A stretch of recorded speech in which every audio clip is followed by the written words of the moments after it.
Hello everybody, I'm back with another video. So yesterday morning I did a video from the bus stop entitled I Hate Grammarly, and I absolutely do hate that program with a passion.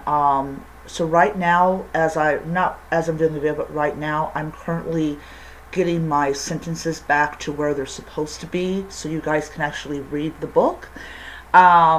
But I am officially done with the proofreading portion of it, which included me personally rereading the book myself, doing the corrections that I could, and then putting it through Grammarly. So that messed up with my whole formatting of, like, when you go with Microsoft Word, they have different type of templates, and I chose the book manuscript one, and I was having so what ended up happening when I proofread it. Oh, let me erase that part. When I put it through Grammarly, it totally destroyed the formatting, so I had to actually go back in the system and try to get it back to the way it was supposed to.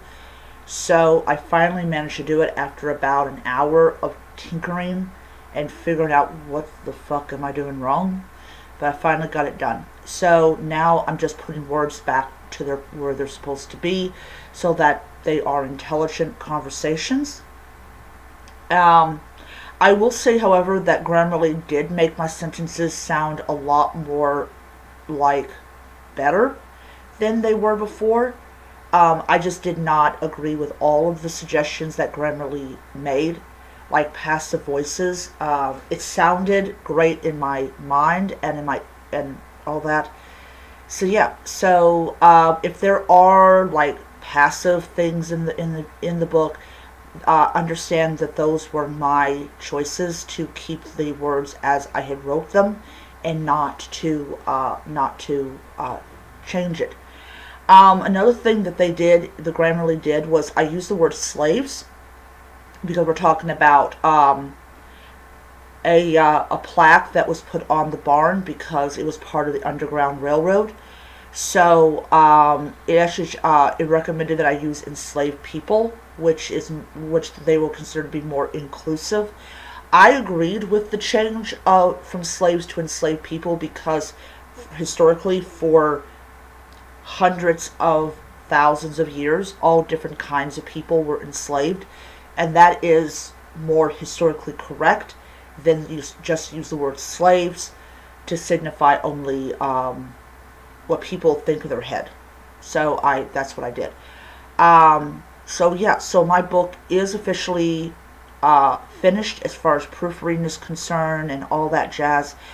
I am going to once go back and finish this strenuous process of putting words back into their places, and then I will go from ISBN. And I discovered that you have to have an ISBN number to file a copyright. So I'm going to do that, and today I should be able to get my book up on Amazon. I am not doing Barnes & Noble. I'm using Ingram Sparks to get my books onto Barnes & Noble. And the reason for this is I tried out to buy a book called Brooms. And it's kind of, it has like queer characters in it, but I just love the cover and the synopsis of the book. It was just like, okay, I gotta have this book. Barnes & Noble told me I couldn't have the book, and I'm very sad. So I'm gonna go on Amazon and see if I can actually get it on their format, on their thing. So I'm very upset about that. I wanted that book. I wanted it. It was cool. It had racing brooms, like illegal racing brooms. It takes place in Mississippi in 1944. So it's like there's magic in the United States. So I gotta have the book. I gotta have it. So yeah.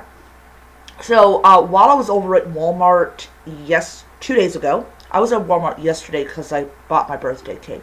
Because it's my birthday. It's my birthday.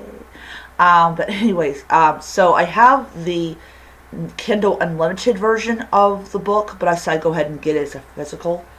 The Christmas Fix by Lucy Score. So So far, I like the book, but I am like, okay, I gotta buy a holiday book. Um, Speaking of holiday books, there was a mystery book,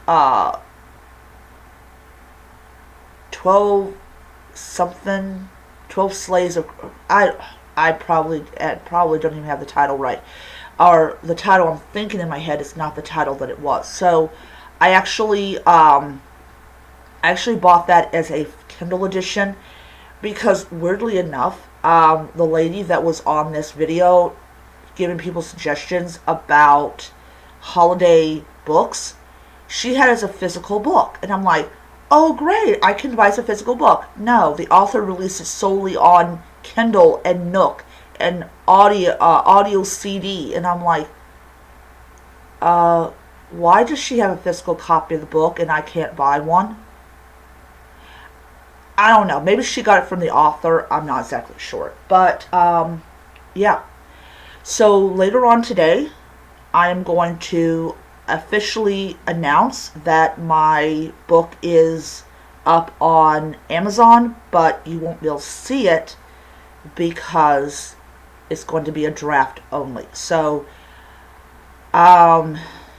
Monday, I will order my proof copy of my book, and I will be doing a video about that. So, yeah. So another thing I want to include in the video is I'm going with Ingram Sparks because they will put my book on Barnes and Noble, and I'm going to go and just have them put it on Barnes and Noble instead of me. I mean, you know. But I may, for them to do it, I may still need an author's account. So I'll just go ahead and get an author's account with Barnes and Noble just in case Ingram Sparks needs it. So that way I can do that. But I'm not going to get a proof copy of the book because I can't even order brooms. So why with the rule would I put myself through the stress of trying to get a proof copy, and I can't because their customer service people are rude. No. See, when you're rude to me, I don't want to talk to you. That's just how it is. And as an author, and if you're rude to me, I definitely don't want to talk to you. So yeah, I'm being serious about this. Barnes and Noble's customer service people are rude. She's like, well, you tried like 8 times to get this book ordered and it kept on failing. You should have known it was not going to work. That's exactly what they said. Bitch, don't talk to me like that, okay? Don't. Yeah. Yeah, I'm just, yeah. And then they're like, well, we'll send you an email to let you know when you can buy from us. I never got the email. So my feeling was that they never intended to give it to me because they never intended to clear it up. All right, so that's my lovely life. Lovely. All right, so I will see you guys around. Bye.